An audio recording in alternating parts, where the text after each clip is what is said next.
I can just see it.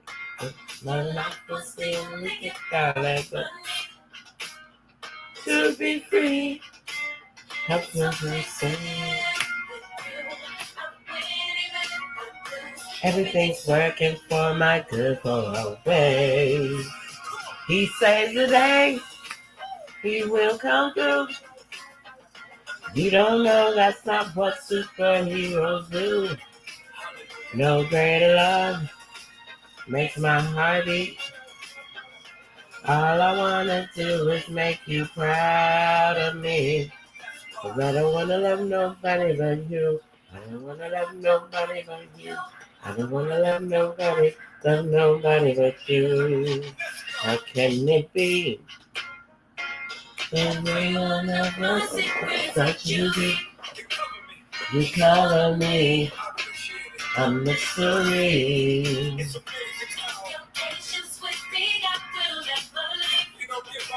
Don't ever leave. Help me to see like you. No matter what I go through, everything's working for my good for a way. He saves the day, he will come through. You don't know that's not what superheroes do. No greater love makes my heart beat. All I wanna do is make you proud of me. I don't wanna love nobody but you. I don't wanna love nobody but you. And I don't wanna love nobody but you. Love nobody but you. Loving you, loving the plan to be. That's how it's supposed to be. More of you, less of me. I don't wanna love nobody but you. I don't wanna love nobody.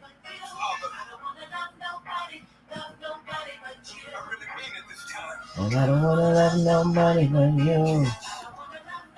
But you. He saves the day.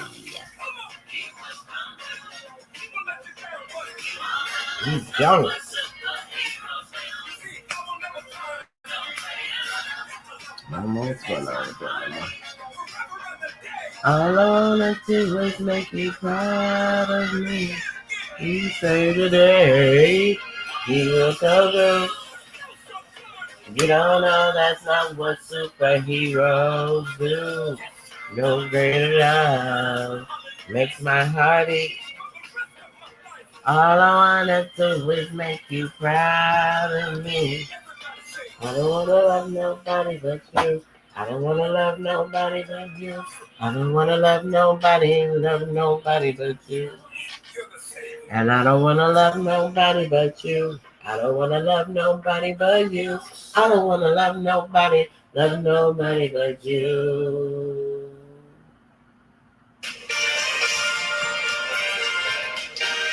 How y'all doing today? How y'all doing today? Everybody doing good? I sure hope y'all doing good today. I really hope y'all are doing amazing today. Islam, Islam, Islam. All meetings are to be open and closed promptly according to the Circle 7. And love, truth, peace, freedom, and justice. Can we all stand as we recite our Moorish American prayer? We turn to the east as going within. We put up 5 fingers on the left, 2 on the right, with our heels touching one another. Standing on our square. Repeat after me. Allah, the Father of the universe, the Father of love, truth, peace, freedom, and justice. Allah is my protector, my guide, and my salvation by night and by day through his holy prophet, Drew Ali. Amen. Islam, Islam. Islam, I would like to first rise giving the highest praises, the highest holy praises to Allah. Allah meaning the mother of the virtues, and the harmonies of life that breeds justice, mercy, love, and right. I would like to also rise giving honors to our giving high praises and holy praises to our Father God Allah, the Father of the universe, the Father of love, truth, peace, freedom, and justice. Giving honors to all of the divine prophets for all the wonderful works that they brought into us. And giving honors to all of you that are here today. Islam, Islam, Islam family. So today we are gonna unfold on some things, and there, we're gonna have some people come in. We're over on TikTok, of course.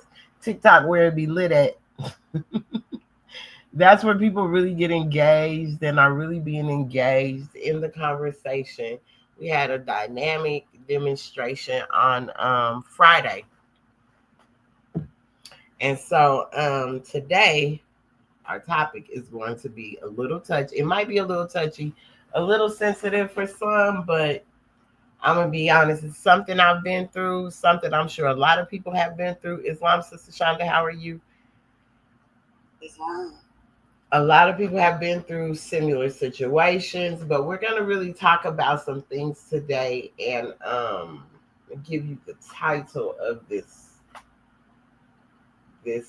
demonstration before I even read through the laws so you can understand why our Constitution and bylaws are so important and what they really mean. Because there's one that's sticking out so much right now with everything that is going on. It is one that's sticking out, and it's in our bylaws.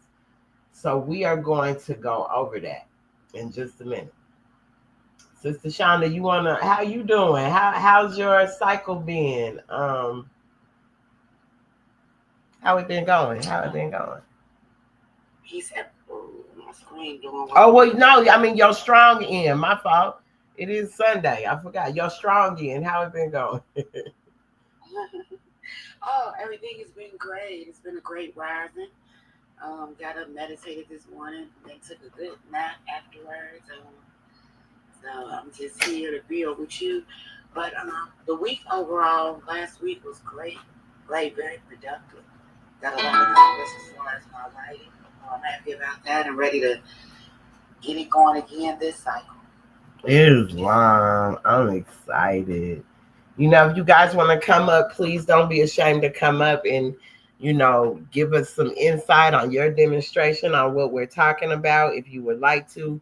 But today we are talking about from the temple to the home, the sacred duty to the prophet and the honor of the nation. So that's to any prophet that you rock with, however you rock with your prophets, meaning that be Jesus, Buddha, Muhammad, Confucius, etc., whether you call Jesus Yahweh, Yahshua, however you rock. What is the sacred duty to protect that honor of the nation also? What's the duty to protect it? What is our duty as a nation to protect this? Islam. Thank you, Sister Shauna, for paying attention to the chat, because sometimes I be so Islam for that. That's why you my co-host. I love you so much. Thank you. So that's what we're gonna speak on today. So I want to go through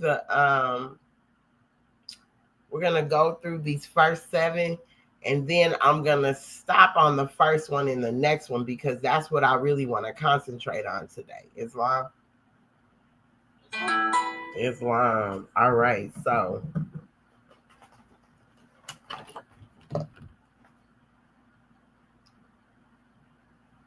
Salvation, Allah, Unity. The Moorish Science Temple of America, the Divine Constitution and Bylaws. Act 1.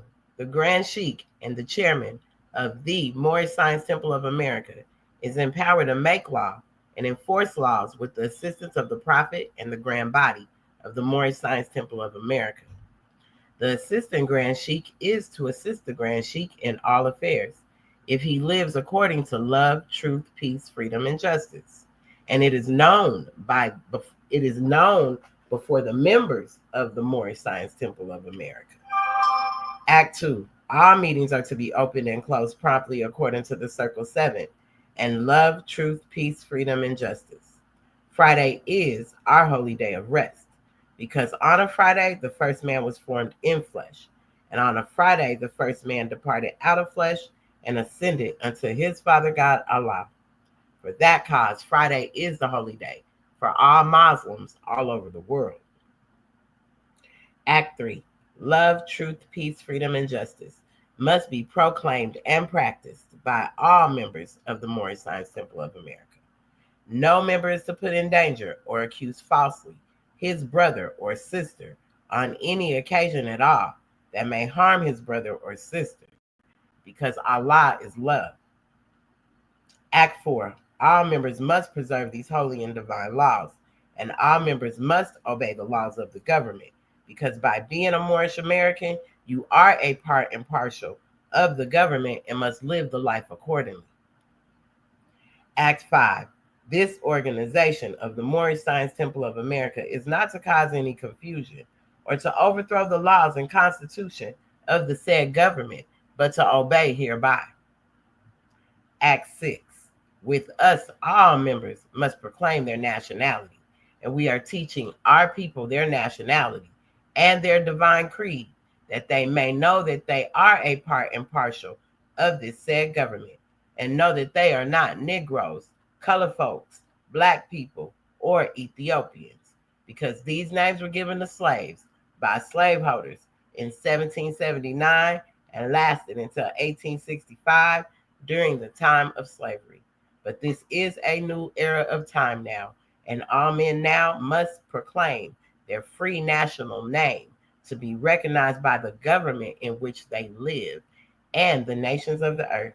This is the reason why Allah, the great God of the universe, ordained noble Drew Ali, the prophet, to redeem their people from their his people from their sinful ways.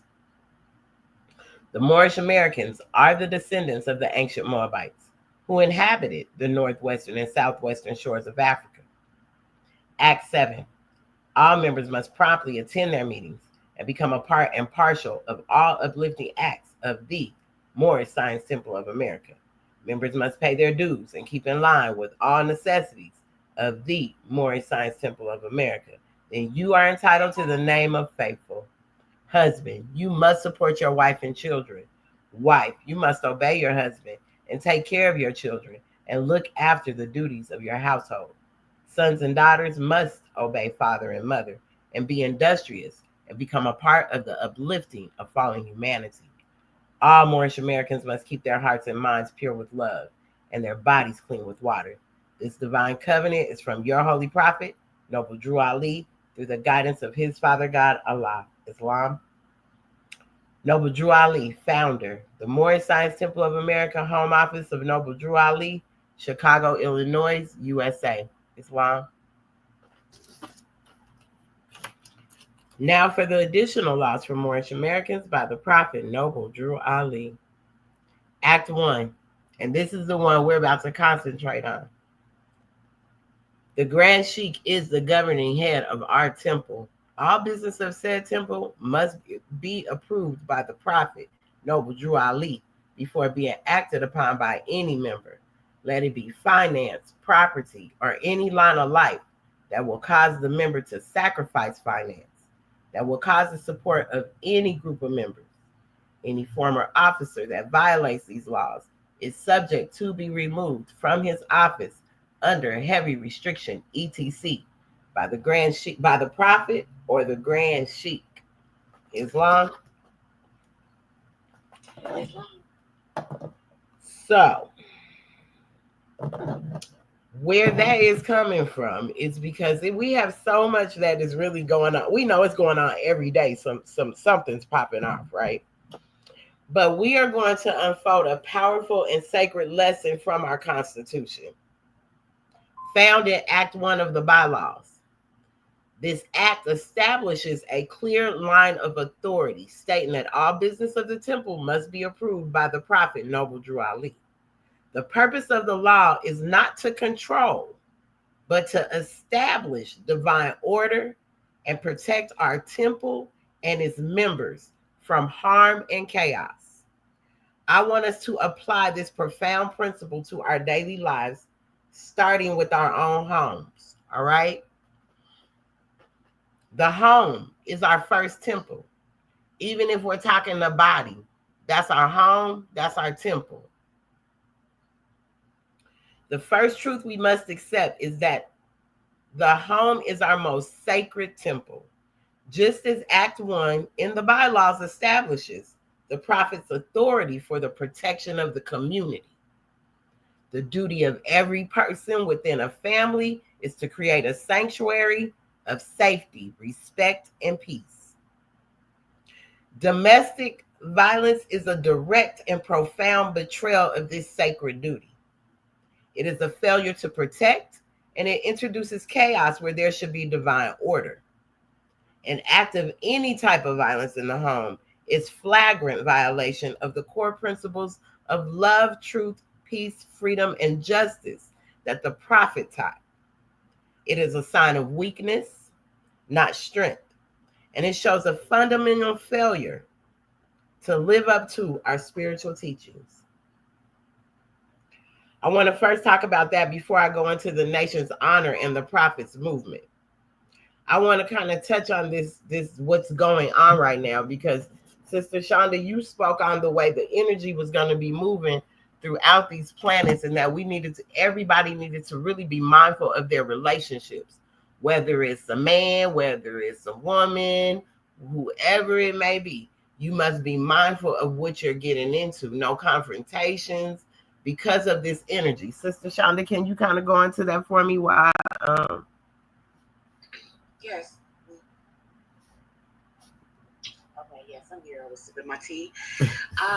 Islam, Yeah, I'm just sitting back watching the current headlines, and it's just heartening because we're not aware of the energies that are playing out. We're looking at everything like these are normal times, normal arguments, normal day-to-day crash outs. Mm-hmm. I mean, really a lot of energy that's pushing for the like, for instance, right now Venus just entered the sign of Cancer, and Cancer is the sign, the fourth house governs the home. Islam. Hold on, Sister Shonda's explaining something. Can you mute your mic real quick, please?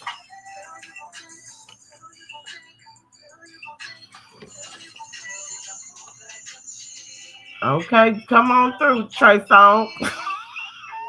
Right. Go ahead, Sister Shonda.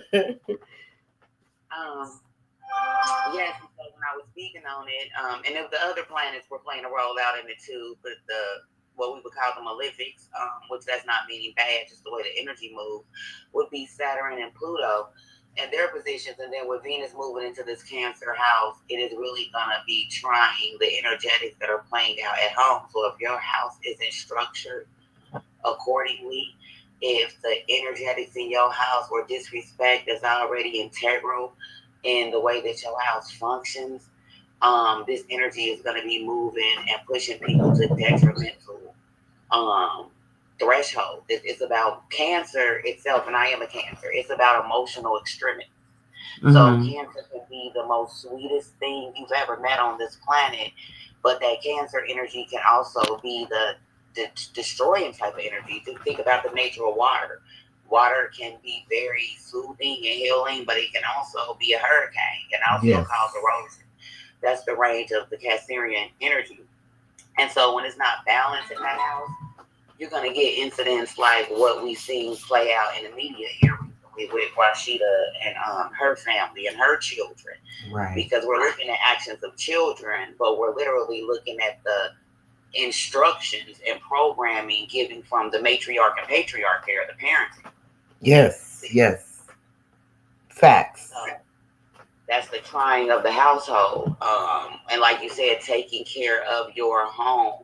I put up a post a little while ago about Venus and Cancer and said, get your house in order.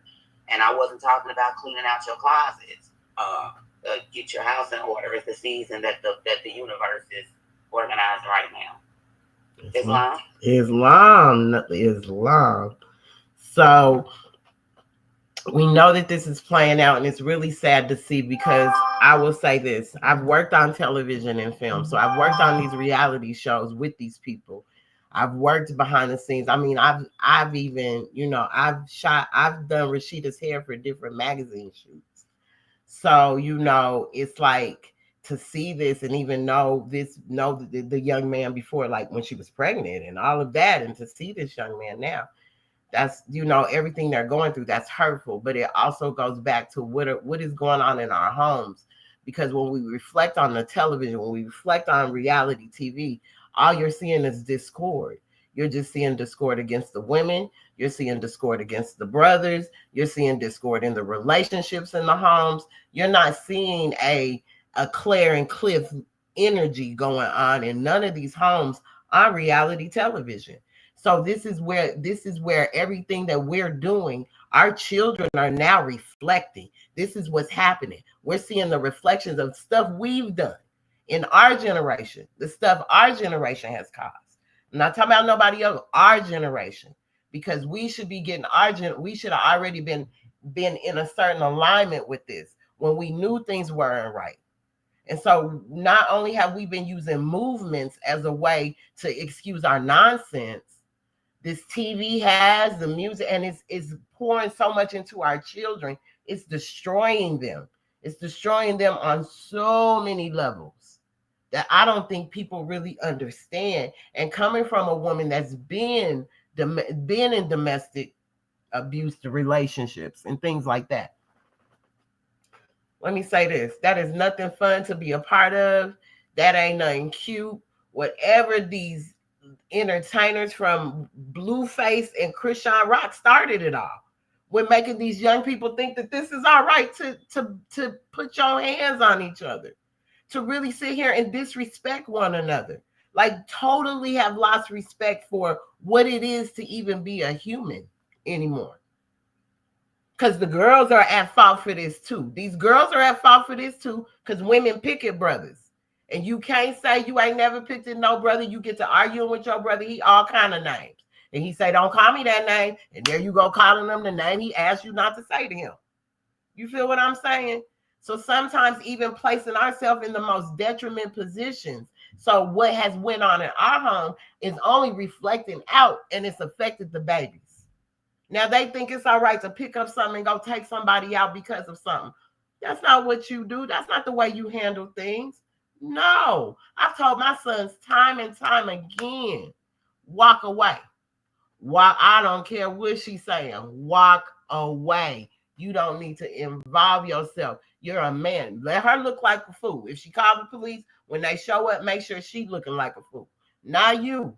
Don't put your hands on her. Don't do none of that. I have a younger son. The girl would jump on him, not let him leave her house, wouldn't leave my mama's house. And now my son can't even see his own son because she done did some stuff where she done called her brothers checking for my son, putting my son in harm's way. Now my son got something on him that he shouldn't, due to the fact he just wants to see his son. And now she gets to get child support by my 20-year-old, can't even see his son, and he wants to be a father. That's ridiculous. That's coming from her mama. Because the mama got 7, and it ain't saying none about nobody and different baby daddies, because I know people like that. But you got 7 children with different men. You ain't teaching your daughter no kind of respect. My son comes from a household with his mama and his daddy. Regardless if we stayed together or not, he still knows what that is. So he wants to be a father to his child, and you won't even let him. You letting the system get involved with my grandbaby. That's the abuse our babies are going through. And then in return, they're being put in certain situations to have to defend themselves, or even if this young man was defending his sister. Mr. Frost, what was you doing? Why nobody called the police? If this had been going on, because this wasn't the first time. So this is why the prophet brings us this is why this Constitution is here. Because our Moorish brothers are supposed to stand up and show and prove that this is what, and this is how a household's run. You're going to see how that man loves on his wife. I could give it to my AGS, Cecil's Bay. Love on, you can tell, love his wife, his children. No, it is shown. It was known before the members of the temple. Like the prophet said, make it known before the members that you right in your household, that you ain't out there doing no flaky stuff. Because your wife shouldn't be grieving. She shouldn't cry. Her heart shouldn't be heavy for nothing. You know something you just said about your son and going through that Mad Human Drama. You know these reality TV shows and the way these social media algorithms promote and push that type of negativity got our young people growing up thinking that that's what love is. They think that that's a relationship. It ain't a real relationship until you can turn around and tell your homie like we get into it all the time, but she got my back though. I used to hear brothers say that type of thing when I was locked up, and I used to be sad because I knew that they just got there, and a couple months later, that relationship, they found out the truth about it, right? But that all that fussing and fighting and stuff that's on TV, our young people, they young, so they ain't never really been in no relationship. They watching this stuff on TV and they think that that's a relationship. They think they supposed to. He think that he's supposed to tolerate what that girl is, that Mad Human Drama. When they so young that if he would have just refused to tolerate it from the gate, she would have adjusted. It's you understand what I'm saying? Because I can almost guarantee you that she really wanted to be with him. She would have adjusted to make it work. But since he took it for so long, now she's like, you're going to keep taking it. And now I got a baby with you. She's going to try to hold the baby hostage to make him take it. Exactly. Exactly. So I got a little cousin right now, and I can't even tell his story because there's heavy litigation involved. But it's the same type of demonstration. It's pushed to the point of he broke, Now it might cost him a great deal. And that's the crazy, but it shouldn't have to, because then it shouldn't even have to. We shouldn't have to come to, because if it wasn't so publicized and so pushed through it all, that's what upset me the most about the whole BMF putting the Moors on the BMF show. I don't like that. Like, ain't nobody representing Jesus like that or no church like that. It didn't matter what was being said. It was people's eyesight. People's eyes see the picture first. They ain't talking about no words. People get off on beat before they listen to a word. So they ain't thinking about the words. And the way that was presented, it's like, I'm just so tired of us being presented as these quote unquote flunky people that are not flunkies. We're not.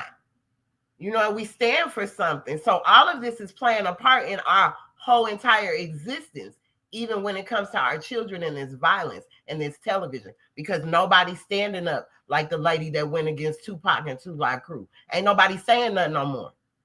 Ain't nobody, we just letting it go. Nobody standing up saying this is wrong, because none of our children should be going through this. Y'all are pushing the narrative. I watched the BMF thing a few days ago. I was going to talk about it, but to me it's not worth talking. I know Big Meech. We was in the same unit together for 2 years, and I never, I was grand chic. I never had this conversation with him. He never told me that he had, dealings with Moors on that type of level and experienced that. And then, with us being as members of the Moor Science Temple of America, it was no Great Seal Moors in that area anyway. That wasn't even real. That it's supposed to be based on a true story, but it can't be based on a true story because the Great Seal Moors wasn't there. And then, and when you talk about the Moors that was there in that area, there was some Moors there in that area that was accused of demonstrating off, but not during his time, not while he was out there in the streets. So it's just a whole made up story. And the thing that I really dislike about it is, you say, well, hey, we need to control our own narrative, write our own story, and produce our own movie, right? But the thing is, they go on the algorithms now. It's going to push his and leave ours on the back, because ours is demonstrating truth, and we teaching nationality and divine creed, and we showing people how to break free. But this demonstration right here is going to keep them locked in consumerism, keep them running around in the streets, and end them up in the prison industrial complex, so that a whole bunch of people that couldn't otherwise work nowhere else can get these good jobs. Because a lot of them people that work in them prisons, otherwise, where they gonna work? McDonald's? Yeah. Where they gonna work? And then and you look at what they getting paid. It's a reason why. I mean, y'all think I'm gonna tell y'all the honest to God truth. I literally got put in the hole. I got put in the hole because I had the Moors in every unit, in a prison in Oklahoma, at El Reno, Oklahoma. I had the Moors in every unit teaching leadership, parenting, Holy Quran of the Moor Science Temple of America, Bible and Quran, 5 days a week. Every day was a different curriculum. They sent the special engagement. Now, guess what? If they had gang meetings routinely all over the compound. All over the country. Nobody getting in trouble for having them gang meetings. Am I lying, Mo? Ain't nobody getting in trouble for having these gang meetings. They came and put me in the hole. I stayed in the hole for 8 months.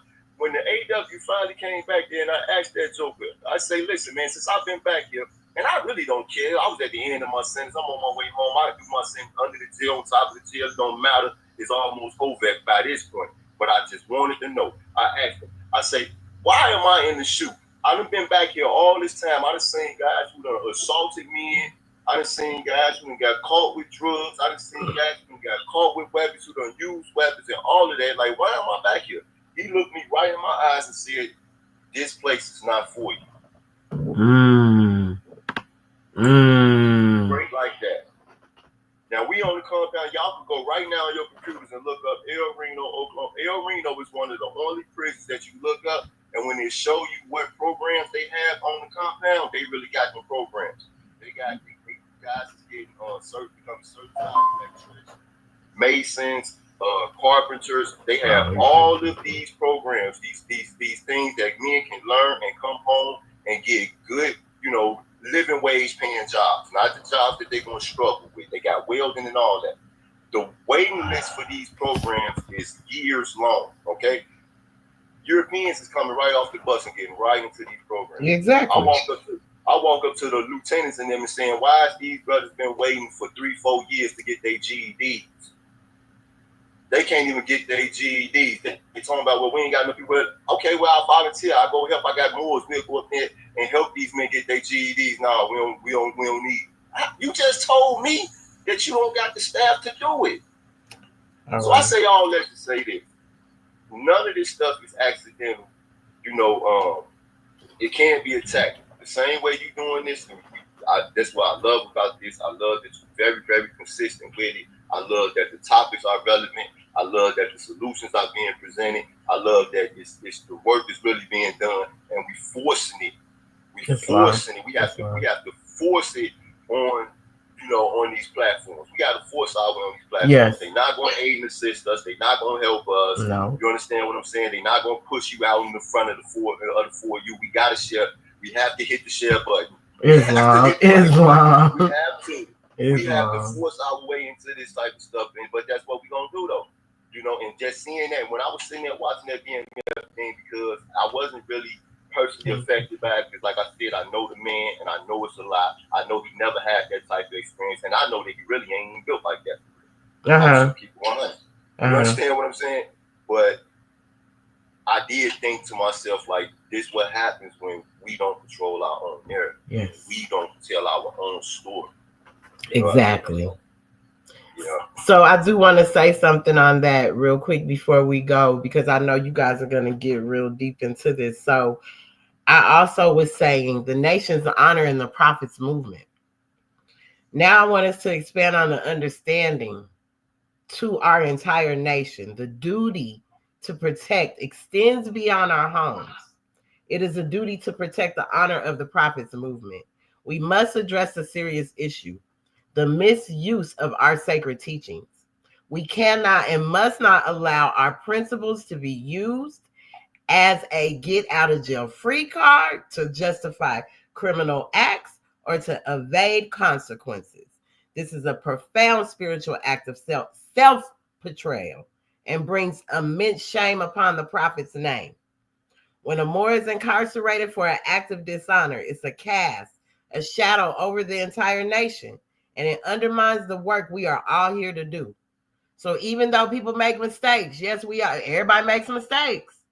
You shouldn't but once you get this, you shouldn't even put yourself in those situations anymore at all, because it's a disrespect to the work that's already out here being done by those that are being faithful to the movement, by those that are out here while others are behind the walls that are doing the work. It's a disrespect. You don't see that happening in any other sector. but this. And Prophet Noble Drew Ali should be well more protected than that. This movement, these teachings, no games. It doesn't matter who knows who. I know a lot of people too. That don't make it right though, y'all. Not when it comes to something that's sacred to us.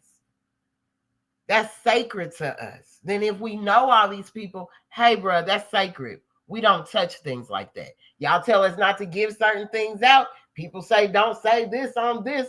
People, because this is sacred. Well, these teachings are sacred. There's nothing to play about this. The prophet didn't bring nothing to play with y'all with. You just said it, she. He done, and he says it out. Man, what I brought you, you can't tear up, baby. It'll tear you up. And it will tear you up. This is why we need to take better care of what's sacred to us. If it's sacred. If it was sacred to us, then the things that are happening with our children would not be happening because we would still be on these sacred teachings. Islam, go ahead. Islam? Oh, since we finished, I was just saying Islam, so on what you said, like I have total agreement. Like, but that's the issue. Do we still consider anything sacred? Yeah. Do we? On pages that we done got used to reading and learning to recite because we're not structuring anything in the fashion of the words that we claim to have a high esteem for. Like our family, our television programming, like Brother Pennington was saying, they have a system put up that's going to push the toxicity out into the algorithm first. So why aren't we more mindful of how we allow that algorithm to feed us and not tune in to the toxic programming? Like we're supposed to have this authority over our home, over what our children watch, what we allow to be entertained, but we don't exercise that right. I got into a disagreement with a family member of mine, where my children were over there and I happened to pop up and they was listening to some Lil Wayne song, and I'm like, hold on now, they can't listen to that. And this person's response was, well, they're going to hear it in the world anyway. Well, you know what? How about they just come on with me and they won't hear it in your house? Because I can't control what the world is going to do, but where I do have the control, no, I don't want my son with song telling him to sleep with it. I think that's what it was, Lil Wayne's song, I want to sleep with every woman in the world or something like that. But and he was like, hey, you don't need to hear that at 8 years old. Like, no, now we got to have a real conversation about what happens when you desire to sleep with every woman in the world, because that doesn't come without consequences. Right. So, and now our girls think it's cool to have bodies. That's what you hear them say. Oh, I got 20 bodies. What? This is all right? How is this all right? When was this all right? When did it become all right for a 3-year-old to have a midriff shirt on, showing her belly button? I just don't get it. Like, no, pull your shirt down. Pull your shirt down. Close your legs, little lady. Your legs shouldn't be in the air. People ain't even teaching their daughters to sit with their legs closed when they have on dresses and things. It's like, come on, what are we doing? Who raised y'all, as that comedian say? I want to say, are y'all familiar with Dr. Marimba Ani, the author of the Yoruba? No. She was one of John Henry Clark's students, right? But she wrote a book called The Yoruba. The Yoruba is a Akon term. It means incomplete being, right? So in there, it's deep. If you get a chance to read the book, read the book. Or you can check out on YouTube too. She got a ton of lectures. She's a Ifa Yoruba high priestess. But she demonstrates, and there she talks about Plato and how Plato has had an influence on the world we live in. Now, she wrote this book in the 90s, and you could see it back then, but now you can really see it. Okay, well, I'll never forget I read the Plato's Republic before I joined the temple, and I really thought it was a good book because I wasn't morally sound at the time, so I couldn't see how demonic what he was talking about really was, right? But I'm finna give you the gist of it. So Plato in his book is called Plato's Republic, and he's talking about how to create the perfect state. So basically what he says is he'll take all of the children as they born and he'll put them in these categories, whatever he wants them to be. So soldiers is only gonna grow up with soldiers. They never gonna hear poetry. They not gonna be treated nice. They gonna be raised hard. Poets is gonna be raised the opposite, so forth and so on. So now what we have a culture that is conditioning our young women to think like this when they small, because it produces what? Far more prostitutes. Mm-hmm. Far more prostitutes. All right. And the sad thing about that is that type of prostitution feeds into consumerism. It's for educational purposes only. It's for educational purposes only. It's for educational purposes only. Right on. It feeds into commerce in so many different ways. And then you produce a bunch of men who will feel like it's all right. You got guys like, I'll never forget. Do y'all remember? It was like 2013 or 14, but Jay-Z and Beyonce did a show together. And Jay-Z was on the run with a suit on, and his wife was standing next to him in her underwear. Yes. And I will never forget. And that picture, they took that picture and put it on every magazine cover for the next 3 or 4 years. And I always said that if I ever had a chance to talk to this man, I would just want to ask him, what was he thinking that day? What was he thinking that day? You standing here with a suit on, and your wife is standing next to you in her drawers. Yeah. And I'm like, what was you thinking, bro? Like this is how our children have been conditioned, because everybody wants Jay-Z's lifestyle. So they feel like whatever he does, because he has that lifestyle, is what's supposed to be done. He has a right to do it. That's what's up. That's what's good. And our children, they're being conditioned for that. It's not strange. It is not strange. Look, it was called On, and then the tour was called On the Run. That was the worst part. That was the one. That was what it was. On the Run. On the Run. And then even highlighting that, it's even stepping into another area where understanding that domestic violence and domestic issues we have is outside of just physical touch. Because that type of treatment, like that man doesn't value his woman to have her standing next to him like that, period, let alone in front of millions of people, because that was an intentional message. It was a real message, because that's the truth. That's his little puppet for him to use in whatever matter he needs to bring some profit. And oftentimes our brothers are starting to, because of the debased mentality and spirit of the woman, our brothers are approaching us like that. So they don't mind us dressing in the culture of how these women dress, because it gets them attention. It gets them accolades. Or depending on what it is now, it can get them viewers on social media.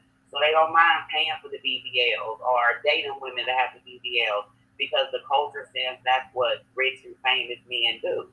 So it's a mental and emotional thing going on there too, with how we treat pimp and women too. We pimp our men out for money. We don't care how we get it, as long as he get it. We don't mind if he go sell stuff until he ends up behind them bars. Then that's when we mind. And then this culture teaches us to go get another one and another one and another one. So if you get behind bars, like you said, I'm not going to ride that 10-year sentence out with you for what? It's too many options out here. So it's just a cycle. Islam. So right, that, and man, come on now. Y'all both said so much there. But even when you say that book was written back in the 90s, there was a manifesto written in 1992 also that said that it would make the whole world one gender. You can look it up. It's a manifesto, 1992. And if you look up, if anybody could Google, tell me a space movie that came out, the first space movie that came out in 1992. What was the space movie that came out in 1992? Don't just guess. You can guess off your head, but I would rather you Google it right now at this time and tell me what it says. What's it? What was it? Don't try to guess it.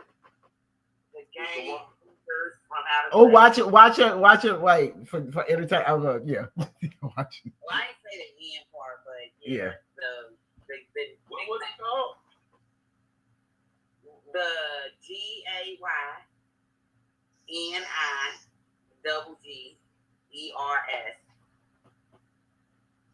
from outer space. That's nuts. Did I say anything though? Did I say anything besides look up what space movie came out in 1992? I didn't say nothing. That's the first thing that came up. So tell me you can't even see. You see how you can see the footprints be clearly cut, like they say. They're gonna clearly cut the prophet's footprints and the lower self's footprints. What? And see, they serve it up in such a distinct, intentional recipe, because in our generation in high school, they start soft serving it to us by allowing us to express ourselves in ways that was really detrimental. You know, now it's bad parenting if you tell your daughter how to dress. Or, you know, we were allowed to stay outside later. We were allowed to travel the neighborhood to extremities that other generations weren't. Like that leash start getting loosened more and more and more. So now it's to the point that if you try to tell your child clear, sound instruction, it's abuse, or you're trying to stop them from being who God created them to be. And it's ridiculous. You know, now social media has them exposed to everything, but all this stuff started with our generation, when now they don't censor music on the radio anymore. Like you said, when they first started releasing these songs, there were parents that stood up and said, no, we're not going. I'm not going to ride in the car with my children and listen to Public Enemy. And then they started censoring. And then somehow we get some of these other administrations, Democrats, that get in and they start loosening up these things so that now we have access to them. And it's all the dismantling of the family. And I feel I feel like that's where they took over. I think that's where we're missing it. That's why we must get back to our republic form, because then that brings back these teachings, that brings back morality, that brings back your principles, that brings back your heritage, that brings back your culture. Forget about what you're talking about. You see on the news and thinking, well, if that's what they doing, that's what they doing. What is our responsibility as Moorish American Muslims with these titles on our names? What's our responsibility to the nation? We should be upholding that responsibility, because our prophet should be sacred to us. He should be that much sacred. The energy of our prophet, the spirit of the prophet, not the body, not who your national grand sheik is because you're trying to praise him like a god or them like a god. Whatever that nonsense be that we be going through. They ain't gods. They ain't no gods, y'all. We need to be giving all honors to Allah, giving all honors to all the divine prophets that brought all the wonderful works, because it's the spirit of the prophets that have continued to flow to keep us going and put us where we are today. So that's where all of our energy and honor should be going to, not to no physical building and a physical person. It makes us look crazy. You know, can I interject on that thought, please? Islam?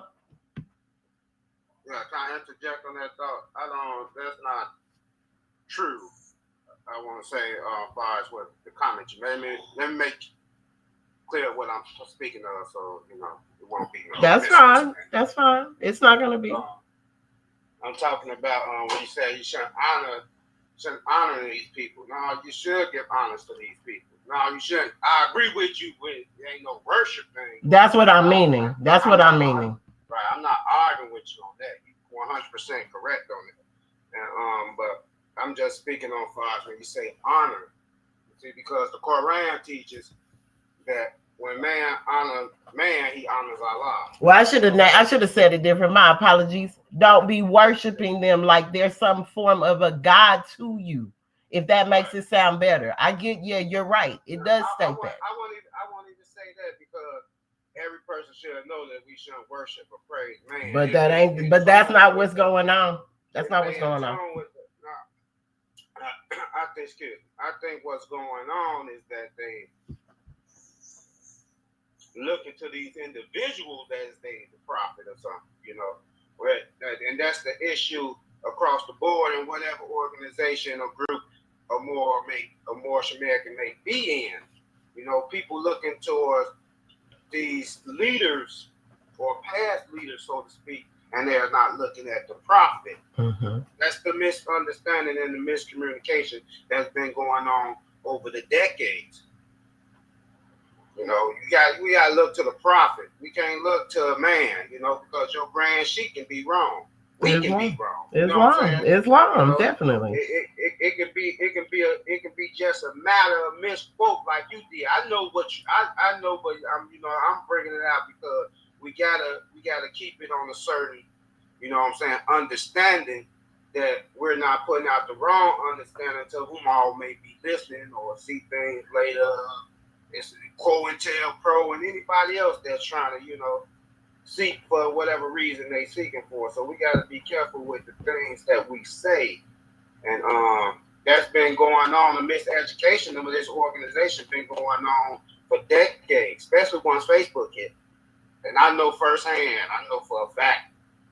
And the crazy thing is, me, myself, I've been speaking against these things and certain miseducation by Elder Moors, what they done handed down, certain sayings that people done handed down, over the years. And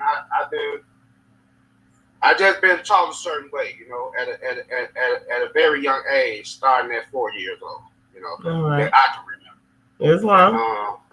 And I'm 49 now. Islam. I spoke against a lot of things at 16.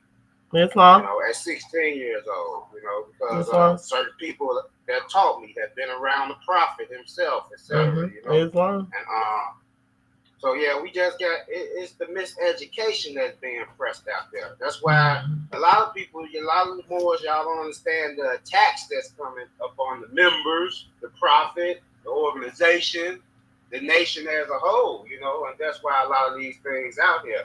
I really wouldn't care what Jay-Z or any of them doing because, they signed up in a certain thing. Like you signed up in the Moore, signed up for America, hopefully, to go a certain way. You know what I'm saying? They signed up with the industry to go a certain way. Yeah, but it's still affecting our children, and we still have children out here. So that's the whole point of this discussion today. It has nothing to do with that. Right. That's still affecting our children. That's affecting our home. And if we don't get our home in order, regardless of what, your children are going to see this. And then they'll think that that's cool. They think that that's the way to go. Because 9 times out of 10, you might have a record, you done did something, so it reflects what Jay-Z got going on in his life. So shoot, I want to be like my dad. I had one that said that and ended up in prison. So come on, we got to be honest about what we talking about here. Yeah, that's true. That's true. And we got to be honest. Sister, I'm not trying to say that that's not going on. Yes, that's happening. You know what I'm saying? Image is the reflection. It's the business of man. It is. So what man comprehend the inner life by what they see and do. Okay, so yeah, that's why they. So can I ask you this question? You've been speaking out since you were 16. Have you been? Because we could speak out because you don't know how long any of us have been in the movement either. But we can all speak out. But what work are we actually doing? What work are we doing together where it could show the blueprint, to show the footprint to the youth that we were out here really doing the work and not just talking? Because we can talk and speak it all day long. I've been doing this for years. I've been a sheikus in the temple and all that, but what have we been doing? And you correct, and that's why I'm going into what I'm going into far as the miseducation of what this movement is about. See, if we study not giving the right information out, we, not saying us personal, but we speaking as a whole. Well, we're not putting certain information out. When we're putting out wrong information, we're putting out certain things, etc. I ain't gonna call nothing out. So I ain't call them out. But I'm gonna hold fast on the temple. But when the miseducation is being put out there, then Moors don't become active, as we say, we active and not passive. They don't become active. Well, we got different programs of our own. We have a school of our own where we can counter, the miseducation and guidance that the industry, the school system, government, whoever you want to blame it on, what they're doing. We're just signing up. They come into whatever temple they come into. If they going, they getting the information. They sitting there. They're going back and forth. They competing against each other. This group against that group. This leader is better than this leader. Oh, they put this in charge and they put that in charge. And then people come out over time. people come out over time where they trying to change the prophet literature, where they have, you know what I'm saying, and things like that. I know for a fact, and the reason why I mentioned Facebook, okay, when Facebook came out, and at first there was a lot of wars on Facebook, you know, these different groups you see now and all this stuff. You know, I say I give it about a couple of years, then they start falling in and stuff. And it was, you call them people was calling them agents then. That was the big thing. Oh, he's an agent. Or if they mad at somebody, he's an agent. And someone had on there the divine constitution and bylaws, and they were saying, and they had it changed. They were saying, oh, well, it was Parcell first. It wasn't partial. It was Parcell. And I put a picture up, and it's circling around somewhere on Facebook right now today. So when I say that, if people listening, they'll know exactly who I am. I ain't gonna even say who I am, but I put an original divine constitution and bylaws up from the Moorish Holy Temple of Science. That's from the prophet. Mm-hmm. When I say from the prophet, I'm talking about it was handed to a family member of mine by the prophet himself. Okay. And I have a teacher's teacher that was taught by the prophet himself. So I understand. Believe me, I understand. I get where you're going. But you know what I'm saying? Just one word a person trying to change, you know, that can change the direction of what this movement is all about. You see what I'm saying? Mm-hmm. So you got to do your talk. That's why the prophet say that all members do their part in protecting the prophet and the temple. That's another thing that's going on that's wrong, and where we at, and why we even at this conversations. You know what I'm saying? These conversations that we shouldn't even be having. We should be advancing and building, actually building. Islam, hold on 1 second, brother, 1 second, because there'd be other people that want to have something to say too. I get what you're trying to get your point across, but allow some other people to have their moment to speak their demonstration also. So it can be a good debate, not just based off of what you're saying. We all can come together. Go ahead. It's on what you just said, Mo. Brother, somebody said something in the chat in relation to what you just said, and I feel like we should address it. Okay. Because she just said something. She said we have to return to our Republican form of government, and then you came and started talking about the miseducation. All of this relates to each other. It's miseducation, and then there is a lack of education in general. Mm-hmm. So someone says right here, they say it's partial and partial mean the same thing, but I get the point. Now, in the Moorish Science Temple of America, remember, everything here is according to the rules and usages of the Moorish Science Temple of America, not no one else. The rules and usages of Moorish Science Temple of America. Therefore, partial and partial do not mean the same thing. When they change it from the Prophet Noble Drew Ali said that you are a part and partial of this said government, not a partial. A partial because the Prophet uses the term member interchangeable with citizen because this is a body. So that's why he said part and partial. You are a part of this body, which means that if you fail to do your part, then the work might not get done at all. So it does not mean the same. This speaks volumes in the law. Islam. All right? It speaks volumes. A Republican form of government initially, when the founders of the United States of America wrote into the Constitution that they guarantee a Republican form of government, what they were saying to each other and to the citizens was that they guarantee that all officers that would ever have a job in government would be experts at what they called to do. That's what that meant. That meant that the citizens could count on if there was a president, the president would know exactly how to execute their job. Legislators would be people who have mastered the law. Islam. What the people needed.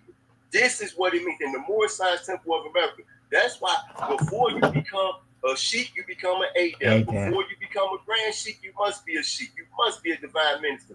This means you can do your job.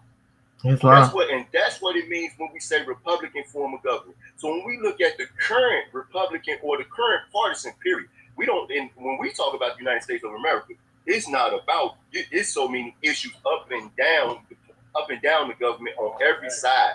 They all lying to us now. Islam. They all don't. I believe that a lot of them, they not even intentionally lying. They just don't know what the heck they doing. They don't know what they're doing. Well, if you really dig into, if you really dig into things, like even in your Bill of Rights and things like that, you'll notice that they're legally able to lie to you. Like, it's your fault. That's why my children's grandmother used to say before she transitioned, ignorance of the law ain't no excuse, because don't nobody send you no RSVP in the mail to come to jail. Nobody says, hey, you're cordially invited to come up in here. You like to come? Sure, why not? Now check this out, though.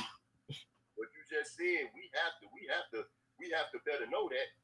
Yes. Because we got to protect ourselves. Yes. But the Constitution says that ignorance of the law is an excuse. That's my reason for having a Republican form of government. But it shouldn't be no excuse, because you should get the time to learn it, though. You got to stop saying that learn it. No. Somebody, trust me. I understand what you're saying. You're right. And I'm telling everybody, you better learn that law. You sure better. Now, when you look at the Constitution itself, though, when you look at the document, it promises you what in the bill. Okay, in the Constitution that has never been changed, because amendment means change. So when we talk about anything that has been amended, the amended part is a change to it. Yeah. So when the Prophet Noble Ali says that the Constitution never been changed, he's directing our attention to the articles of the Constitution, and even one of those been changed. Yes. But he's directing our attention to the part that never been changed, and the part that promises us a Republican form of government has never been changed. Republican form of government is the same thing. Okay, when you say the Democratic form of government, you're saying everybody has a right to say so in this decision, in this matter, even if they have no education about it, even if they don't know the nearest thing about it, we still going to let them choose. What? Is that helpful? No, is that not at all. Is that right? You understand? Is it okay? This is what we're going to do. We're going to let everybody right now, everybody who got an ill and a bay on their name right now, we're going to let them elect who's going to be the leader of the Moorish Science Temple of America. Sheiks, members, non-members, people that's in the temple, people that's on social media. The people with the biggest social media followers is the ones who are going to get elected. Oh, my goodness. No, thank you. I'm not voting for him. I'm going to be honest. Nope. This is the danger. I'm protesting. This is the danger of losing the Republican form of government. Islam. Now what we do is we have qualified members. Mm-hmm. Qualified members. People understand what's needed to be done. Choose from amongst themselves somebody. Islam. That's a huge difference. Islam. That's a huge difference. You're right. And even in our own communities, right? We were just talking about this yesterday. Even in our own communities, we look at our schools and we talking about education. We say, well, what's wrong with the school? When like the thing that was going on in Texas, where they want to, do the redistricting. Redistricting doesn't just affect voting; it also affects how taxes are allocated. Because when you redistrict, that means you want to end up with a whole with communities where these people don't pay taxes, because most of them is selling drugs, or they got some form of welfare, or they just not working. Therefore, there's no tax money to go into their school systems. There's no tax money to go into the recreational programs that's there for the children, but they're underfunded because they funded by tax money. So, but people don't know that. People don't know what this all means. Like, what does it mean? All they think, all we hear is, hey, they're going to get more electors. They're going to get more Congress people. Well, they also want to get more dollars to flood their schools so that their children can receive that, a better education, while our children keep on trying to figure out, by the time they get to college, they're not prepared for it. Well, that's because it's even the way the school system is set up. And I'm one that can really speak on it, because I homeschool my children also, and they're all adults now. So even before homeschool was a thing with anybody, I was already like, nah, they can't teach my children. And I was birthed into a 7-day Adventist household, my brother. So spirituality, religion came out of me from my mama, my daddy, my grandma, and I could keep on going back to the tribes that even practice the Sabbath. So for me, when it comes to that, I understand that part too. So I want to be able to protect and stand on the grounds of what was left to us through what the prophet left us and how he left it to us, because it's important for our families. It's a very important. Islam. So I want to say something about this on the front of the Constitution of the United States.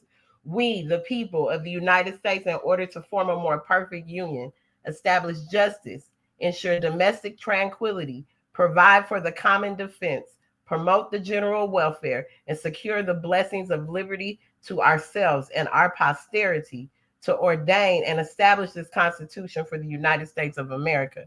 I want to say this. When it was established, because he's right, amendments are amendments, because the Bill of Rights are the amendments to the Constitution. So with that, you can still see where the prophet's teachings come out of there. Even if you read the Constitution in its fullness, you can see how our Constitution can actually, it like mirrors it. It's a mirror of it. You can see where how he put it in alignment with us, so we can understand even the alignment of the Constitution of America, the original one that hasn't been changed, that has no missing sections, because the 13th one has 18 missing sections, which ends up tearing up your stuff and putting you into the 14th and 15th Amendment process. So understanding that also, this is not only just a national, it's a divine movement, you guys. The divinity has a whole lot to do with spirituality. I'm not saying don't honor. You should honor everyone that has taught you, because I honor my teachers all the time. But they don't have to have titles in front of their names neither. The teachers I honor, they don't necessarily have to have that. They just know they're great at what they do. And I appreciate that so much from them for teaching me in the way they did. So I don't walk around. I don't have to have Sheikahs in front of my name, even though that was already given to me. But that don't do nothing for me. I've been a hairstylist in the industry. So when I speak about the people in this industry, brother, I'm speaking on it because it has affected my household. I've worked in alignment with these people. I've been on set with all these people. I'm a hairstylist. I ain't just a Moorish scientist. Brother, if you do your homework on me, I'm more than a scientist in Moorish science. I'm a hair scientist. I have a whole name that goes back 32 years of experience. So this ain't something I have to do. I do this because I love the prophet. I know who saved my life and who changed my life. I'm not somebody that was running from something. So I could put my name up, put my face up. I'm not hiding. I don't have to, because I know that when it said abide by the law, and especially when the prophet brought that, I knew that should be my principles. That's how I should stand if I'm going to stand for the Moorish Science Temple of America. If I'm going to stand for the Moorish Holy Temple of Science, let me stand in the gaps in the way I'm supposed to. Present myself in a proper way. Not any way that it embarrasses my family. Not any way that it embarrasses my nation. Not any way that it embarrasses my prophet. Not any way that it embarrasses Allah the Father. Not any way that it embarrasses Allah, the mother of the virtues and the harmonies of life that breeds justice, mercy, love, and right. That's what I stand on. Islam.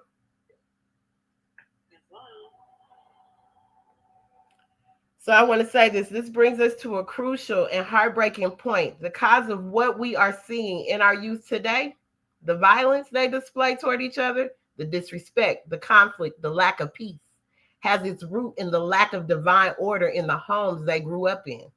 The violence of a brother in the home, or the absence of a father or mother due to incarceration, creates an environment of chaos. We are now seeing the fruits of that chaos in our children, y'all.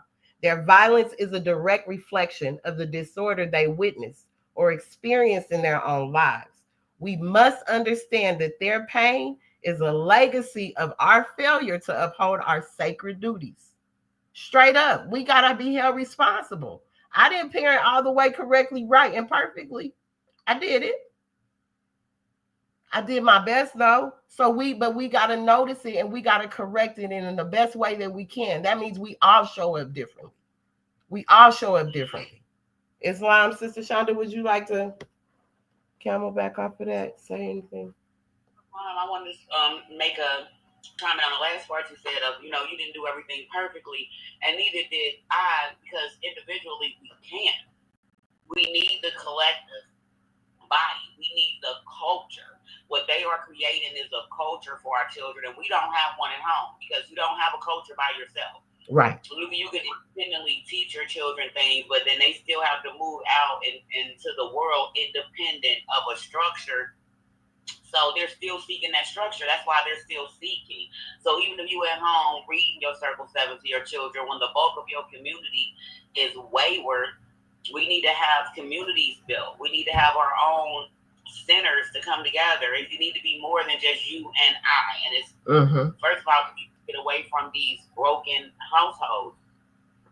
Let's start making women and men coming together and raising children in a healthy way together again. And then we can't just ignore the stars that are being worshipped, because that's a part of education, is awareness.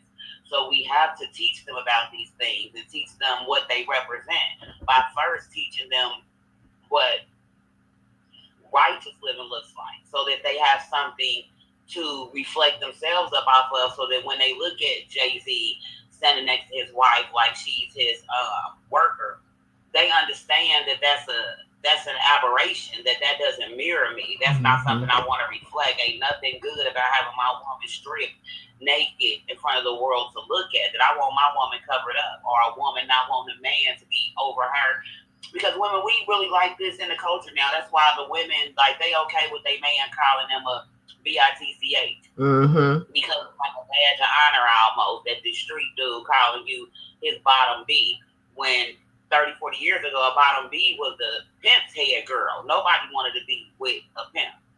So, I don't know, just staying with the mindset of fixing this as a culture and understanding that it's not just an individual failure, it's a collective failure.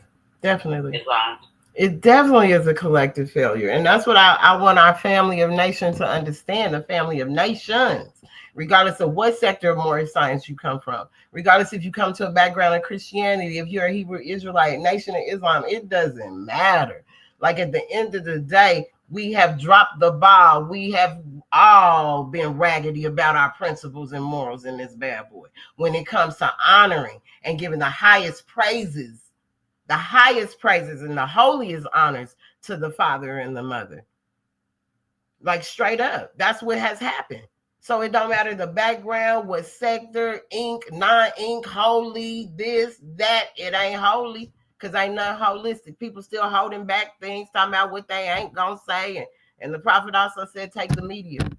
You better use the media, use your mouth. Why are we letting these people use our algorithm? We're letting them misuse our sacred teachings. And we should not. I don't care how long nobody's been in it. If we've been in it this long, then nobody should be disrespecting our teachings. But see, we don't, that's just saying so much, like disrespecting the teachings. Because when you can, this is why organization and culture is so important. With this new consciousness we have, we just threw religion away, and now realizing the function that it had and why religion was attacked and used to control us, because it's cohesive. It binds something together now. So using the teachings that we have, we still have to form that community body. I'm looking at Matt Grant said we have forgotten about collective harmony. That's what we would call religion. We don't have a teacher that we consider sacred anymore. We don't have teachings that we consider sacred anymore. And that trickles down into the family, where the mother and father, they don't hold each other as sacred anymore. The children they don't look at the parents. That's the structure. It's a structure, like we like to look at the Bible, it's highlighted where it say, wives, be submissive to your husbands. No, it actually complete the whole scripture. And husbands, likewise, you submit to your wives one to another as ye do to Jesus. That's what the Christian teaching would say. But I'm just saying that to illustrate how it wasn't anchored to them just finding each other sacred. The teachings and the prophet was above them, so that they had something governing how they should behave. Islam. Would any of you brothers like to say anything? Emperor King Amir Bey, Moroccan. Islam, how are you today? Islam. I'm just listening to the mother speaking. I'm a people today listening to all the knowledge. Islam. Thank you for joining the live. I really appreciate it. Oh, and I wanna also say something. Before, like I was on since the other brother.